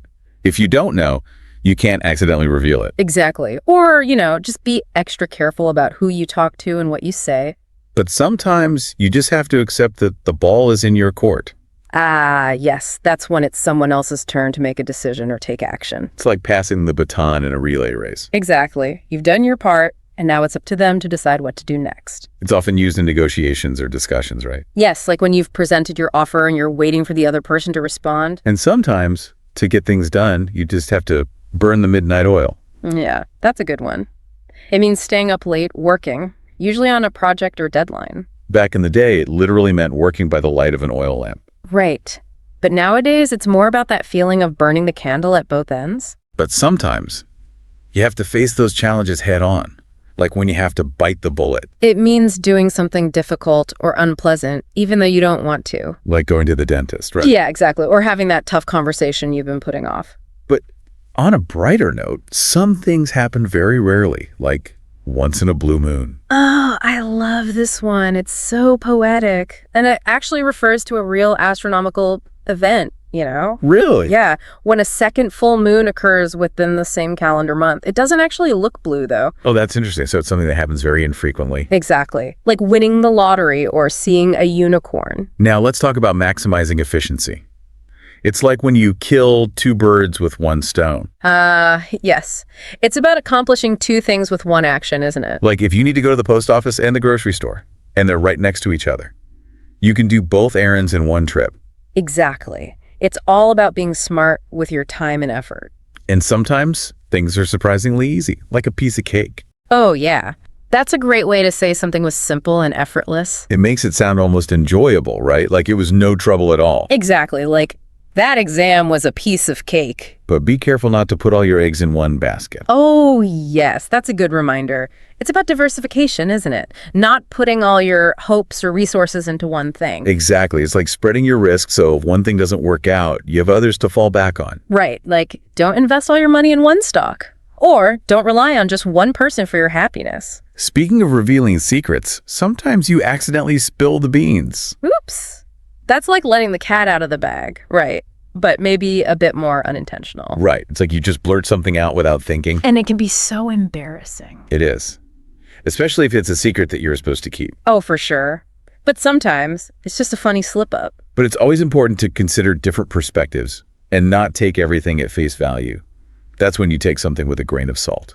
Yeah, it means being a little skeptical, doesn't it? Not believing everything you hear. Especially in today's world, with so much information flying around, it's crucial to be discerning, to question things. Right. Not everything is as it seems. So how do you decide what to take with a grain of salt? What are some red flags? That's a good question.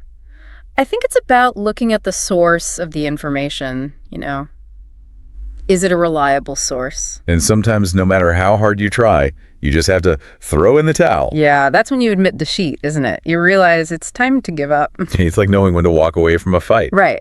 It's not always easy, but sometimes it's the best thing to do. And have you ever felt like you were barking up the wrong tree? Oh, definitely. It's when you're pursuing a path or a solution that's just not going to work. You're putting in all this effort, but you're headed in the wrong direction. It's like you're lost in the woods and you keep going deeper and deeper, but you're not getting any closer to your destination. Exactly. And sometimes it takes a while to realize that you're on the wrong track. It does. But it's important to be able to recognize those dead ends and be willing to change course. So how do you know when it's time to stop barking up the wrong tree and try a different approach? I think it's about paying attention to the signs. If you're not making any progress, if you keep hitting roadblocks, it might be time to step back and reassess your strategy. That's great advice. Now, wouldn't it be amazing to always have the best of both worlds? That is the dream, isn't it? It's like having your cake and eating it too. Exactly. It's about finding that perfect balance, that ideal situation where you get the advantages of two seemingly opposite things. Like imagine working from home, but still having that sense of community and collaboration that comes from being in an office. But sometimes you just have to throw caution to the wind and go for it. Oh, absolutely. It's about embracing risk and spontaneity, letting go of your fears and just going for it. It's like that feeling of freedom and excitement when you decide to do something unexpected. Exactly. Like quitting your job to travel the world. And finally, going above and beyond, giving it your all, that's going the extra mile. It's about exceeding expectations, isn't it? Putting in that extra effort to make something truly special. Like staying late to help a colleague finish a project or going out of your way to make a customer happy. It's those little things that make a big difference. And, going the extra mile doesn't always have to be about work. It can be about anything, really. Oh, absolutely. It's about that attitude of always striving to do your best. Exactly. And it's something that people really appreciate, whether it's in your personal or professional life. So we've covered a lot of ground here, explored 21 essential idioms. What stands out to you so far? Any favorites? So many great ones. I think bite the bullet is one that really resonates with me. It's a reminder that sometimes we just have to face those challenges head on, even if it's uncomfortable. What about you? I think the best of both worlds really appeals to me. That idea of finding balance and enjoying the benefits of different perspectives. Yeah, that's a good one. It's a reminder that we don't always have to choose one thing over another. Sometimes we can find a way to have it all. Exactly. And that's a great note to end on for this part of our deep dive. We've only just begun to scratch the surface of these idioms, but we'll be back soon to explore even more of their nuances and applications. Looking forward to it. I think for me, bite the bullet is one of the ones that really stands out. Yeah, I get that. Knowing the history behind it too, like, wow. It just highlights that kind of courage, Right. that we need to face things we don't really want to. Like steeling yourself, getting ready. Totally. And have you ever had to bite the bullet recently? Oh, all the time. I think we all do, right? Yeah. But one that comes to mind is I remember having to give a presentation to, a huge audience. Ooh, that's tough. Yeah. And I was so terrified, but I knew I just had to bite the bullet, get up there and do it. And I bet once you did, it wasn't so bad. It's always like that, right? The anticipation is worse. The build-up. And it makes you stronger too, each time. Oh, absolutely. And that actually makes me think of barking up the wrong tree, because sometimes you think you're, doing the right thing. Putting in all this effort. And then you realize, oh, this is a dead end. You're headed in the wrong direction. Completely. And that happens a lot, I think, especially today with so much information. Oh, yeah. It's overwhelming. It really is. And so it's easy to get sidetracked. Yeah, to go down rabbit holes. But I think there's a lot of value in recognizing that you're doing that. Totally. And then you can say, okay, well, what other options do I have? How else can I approach this? It's about being flexible, being adaptable. Yeah, and I think that leads us nicely to the best of both worlds, because... Ooh, the ideal. Right. Because sometimes you do have to choose one or the other, but sometimes you can find a way to get the benefits of both. To kind of merge them. Yeah, exactly. It's like, having that flexibility of working remotely, but also still having that in-person connection. Yeah, that sense of community. Yeah. And sometimes you just got to throw caution to the wind. And just go for it. Right. I love those moments. Those are the best, those spontaneous decisions. Absolutely. Even if it's a little bit scary, a little bit risky. Like quitting your job to travel the world. Oh, yeah. That's a big one. But so freeing. Right. It is. And I think those are the moments that really can shape our lives. Yeah, those leaps of faith. For sure. And then it's about putting in that extra effort, going the extra mile. Yes, it's like going above and beyond. Right, really making a difference. Yeah, exceeding those expectations. So have you gone the extra mile for anything lately? I've been really focused on a project at work. Okay. I've been, putting in the extra hours and really trying to make sure it's the best it can be. To make it shine. Yeah. So we've talked about how to use these idioms, but I think it's also interesting to think about what they reveal about about the culture of English speakers? What do you think? Well, I think one theme that keeps coming up is hard work, perseverance. Yeah, I see that. Like, bite the bullet, burn the midnight oil. It's like you push through those challenges. You don't give up. Exactly. You get it done. And then you also have throw caution to the wind, which is more about that kind of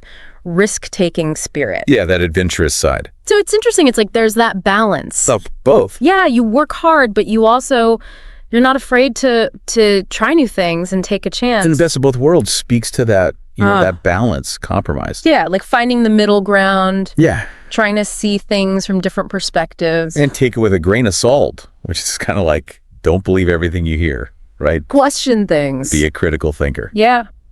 So as we wrap up this part of our deep dive, what would you say are some key takeaways for our listeners? I think don't be afraid to start using these idioms. You know, the more you use them, the more natural they'll feel. Practice makes perfect. Absolutely. And I think it's important to remember that idioms are more than just words. They're really a window into the culture. Yeah, they tell us something about the values and the beliefs of the people who use them. So pay attention to how people use them in different contexts, and you'll start to pick up on those nuances. Yeah, you'll gain a deeper understanding, not just of the language, but of the culture as well. Yeah, it really is fascinating to see how much we can learn just from these little phrases. It's like they're little time capsules of culture. So let's talk a little bit more about that connection between language and culture. Yeah. Do you think the idioms we use, do they actually influence how we think? Ooh, that's a really interesting question. Right.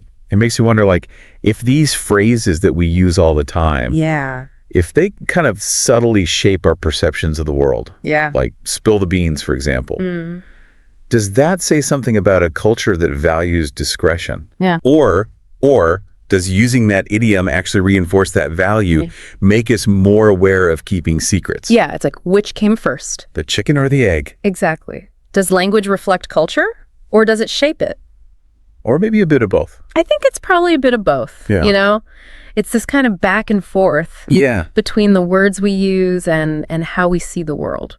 And that makes me think about throw caution to the wind, too. Yeah. Does that reflect a culture that's maybe more prone to taking risks? Yeah, or does it encourage us to be more adventurous, you know? Right. To embrace those leaps of faith Yeah. and the best of both worlds. Yeah. Does that suggest that we like balance, compromise? Or does it actually encourage us to seek out those win-win situations? Yeah. It's really fascinating to think about. It's like language is this tool that can both reflect and influence our values and beliefs. Exactly. And I think that's what makes learning idioms, you know, so much fun. Yeah. It's not just about the words themselves. It's about what they tell us about the culture and about ourselves, really. So as we wrap up our deep dive into these 21 essential idioms, what would you say is your biggest takeaway for our listeners? Don't just memorize them, experience them. Ooh, I love that. You know, listen for them when you hear people talking, when you watch movies, when you listen to music. See how they're using them in real life. Exactly. And try using them yourself.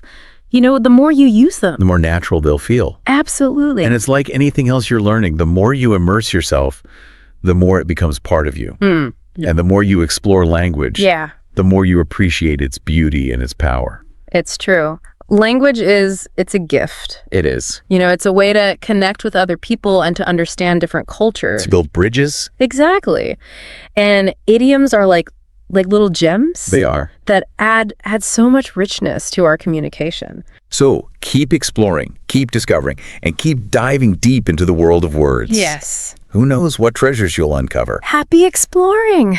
And until next time, may your conversations be filled with colorful idioms and insightful discoveries. Hey there, fellow bookworms. Ready to level up your reading game? Today we're going deep, way past just finishing a book. Yeah, think Reading Ninja. This is your secret decoder ring for unlocking those hidden layers of meaning in anything you read. And our guide. This awesome piece, 7 tips to improve your reading at an advanced level. Practical advice, not just theory. Totally. And it uses some really cool examples like switching between Great Gatsby and Marcus Aurelius's Meditations, you know, to really stretch those reading muscles. I love that, reading against the grain. It's so easy to stay in our comfort zones. What about you? What do you usually gravitate towards? What would be a surprising genre for you? Oh, good question. I tend to lean towards nonfiction history biographies, that kind of thing. But to shake things up, maybe a graphic novel or poetry. I don't read a ton of poetry. I get that. I love a good mystery, but I've been meaning to try more sci-fi, see what's out there. Which brings us to tip number 1, diversify your reading diet. The source is all about exploring different genres, styles, and topics. Makes sense, right? Like food. You don't want to eat the same thing every day. You miss out on all those flavors and nutrients. Same with reading. Each genre has its own strengths, its own way of seeing the world. Exactly. And they even suggest this cool activity. Read a news article on climate change, then read a poem on the same topic. See how different forms of writing can change your understanding. That's such a good idea. The news article gives you the facts, right? But the poem might explore the emotional side, the impact on people. 2 totally different angles, but both important for understanding the whole picture. Totally. Tip number 2 is all about active reading, something I'm always working on. It's about engaging with the text, not just skimming. Yeah, that's where the magic happens. Active reading is like having a conversation with the author, asking questions, pushing back, making those connections in your own mind. The source talks about the SQ3R method. Can you break that down for us? Why is it so helpful, especially with really complex texts? I see SQ3R as a brain hack for better reading. It stands for survey, question, read, recite, review. Especially with dense stuff, it makes you slow down and engage on different levels. Like if you're reading the Federalist Papers, before diving in, you'd survey the structure, maybe skim headings or topic sentences. So kind of setting the stage, getting an overview. Exactly. Then you come up with questions based on what you see. What are the main points? What arguments is the author making? Now you're actively searching for answers as you read. It's like a detective game. Yes. Then the read phase, where you actively look for those answers. Wait. Next, you recite or summarize what you read in your own words. This helps solidify your understanding.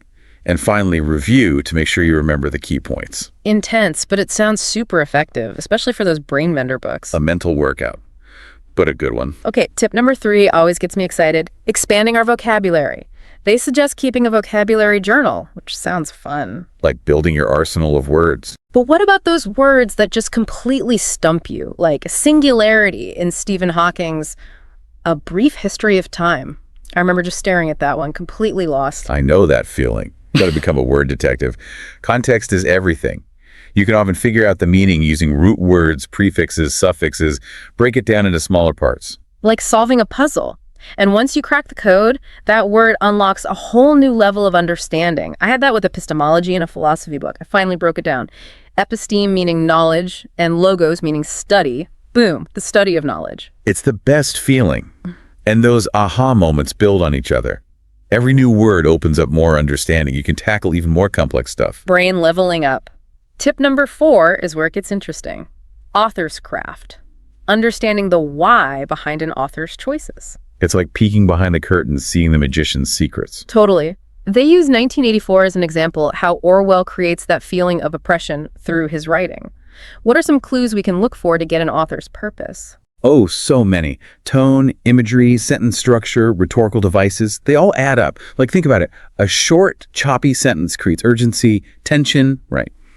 But a long, flowing one might feel more thoughtful. Like composing music with words, using different instruments to create different effects. Great analogy.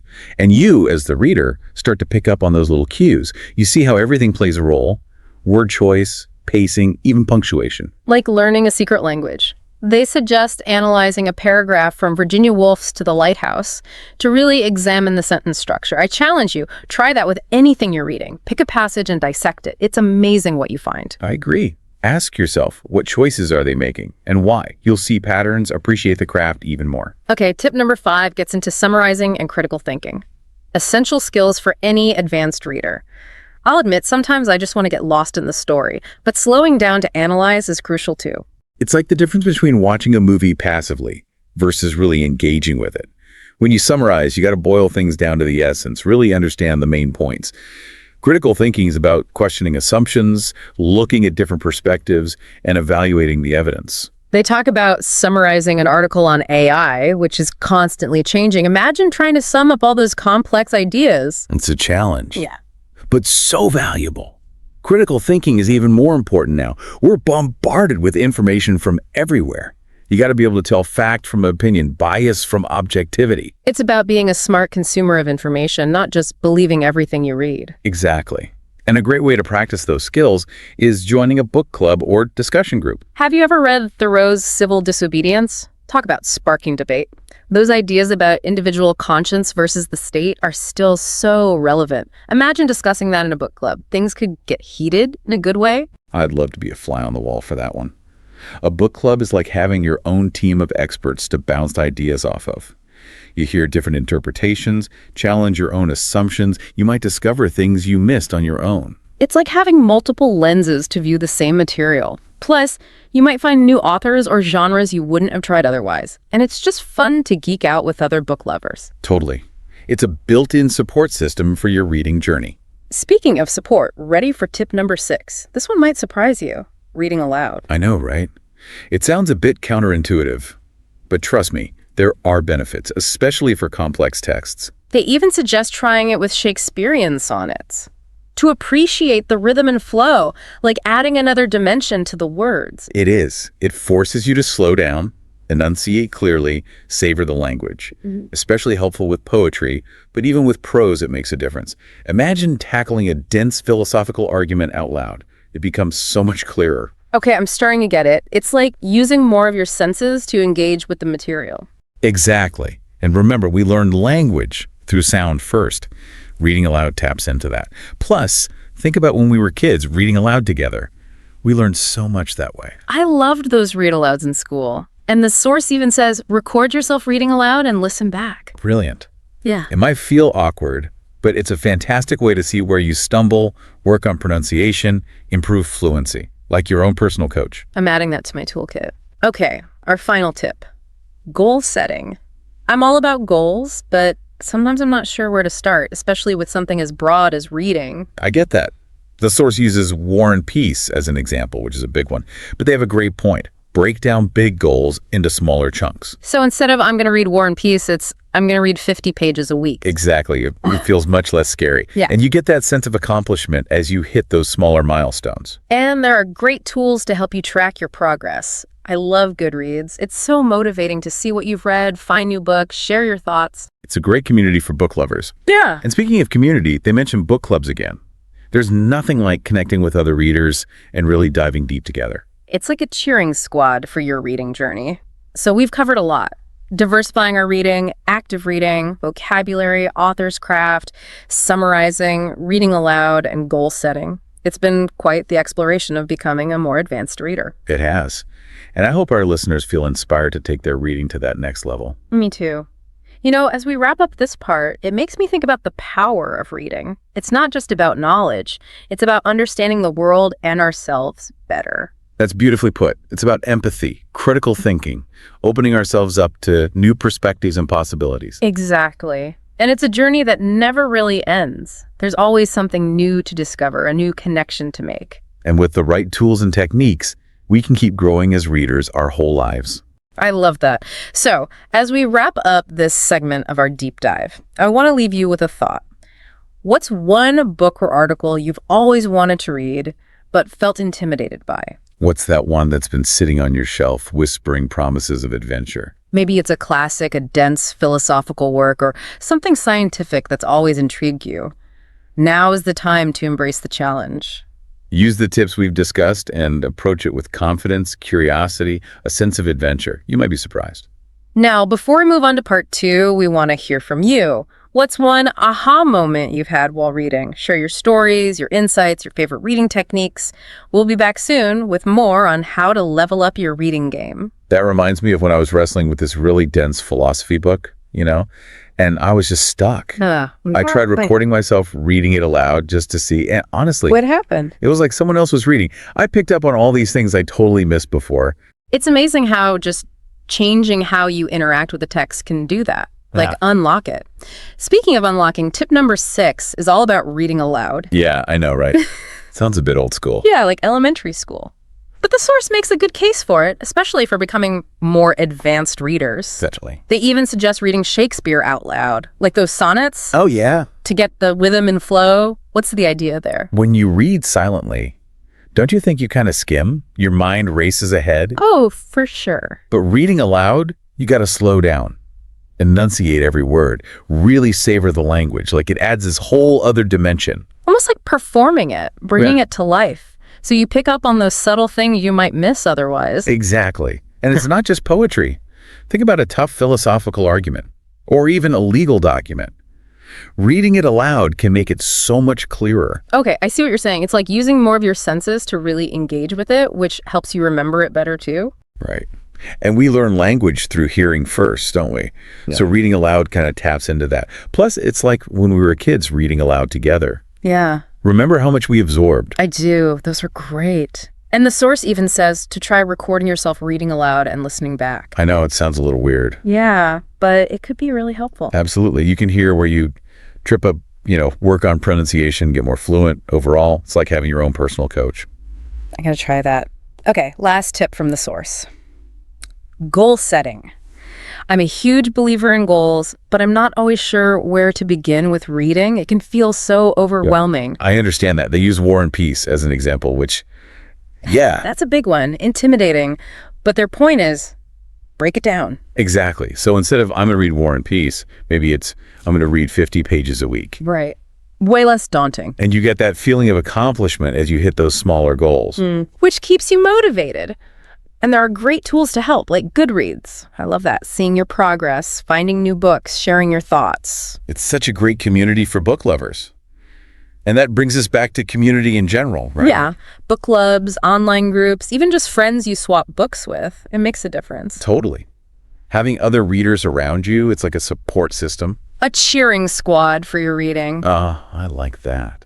And with all this talk about tips and goals, it's important to remember, reading should be fun. Oh, absolutely. We can get so caught up in improving that we forget to enjoy a good book. So true. It shouldn't feel like work. It's like anything else. You got to find that sweet spot between challenge and pleasure. All right. We've done a deep dive on these 7 tips, but before we go, I want to ask you, the listener, what really stuck with you? Was there one that was like, aha, that's it? Or maybe a challenge you're ready to tackle now? Want to hear your thoughts. Reading is a journey, and the best ones are shared. So let's keep talking. What are your favorite ways to level up your reading game? We'll be back with more soon. So we've been talking about all these great tips for becoming better readers. But sometimes, even with the best techniques, you just hit a wall. For sure. You get those books, those articles, even just certain paragraphs, and you're like, ugh, this is a struggle. Yeah. And it can be so discouraging. You're excited to read something new, and then it just doesn't click. What do you do when you run into that, when you're just not connecting? Well, first you got to remember, it's okay. It's normal to struggle with certain things. Right. It doesn't mean you're a bad reader or that the writing is bad. Sometimes it's just not a good fit for you. I like that, giving yourself permission to not love everything. Exactly. Once you accept that, you can look at those tougher texts with more, maybe a little kindness towards yourself and curiosity. So instead of getting frustrated, you ask, okay, what's making this hard for me? Yeah. Is it the vocabulary, the sentences, the topic itself? Right. And once you figure out what it is, you can start to find ways to deal with it. Vocabulary. Maybe you grab the dictionary or look for clues in the surrounding words. Tricky sentences. Break them down into smaller parts. Or read them aloud. See if the rhythm helps. You're like a reading detective, using your tools to crack the case. I love that. And sometimes the best thing is to just walk away for a bit. Oh, yeah. Go for a walk, listen to music, do something completely different. Come back with fresh eyes. That distance can really help. It's like with a painting, you step back to see the whole picture. Exactly. And honestly, remember that reading should be fun. If you're always fighting with it, feeling frustrated, maybe it's time to try something else. I agree. A different genre, a new author, or even an old favorite that always makes you happy. There's so many amazing books out there. There's something for everyone. For sure. The important thing is to find what you're curious about, what sparks your imagination.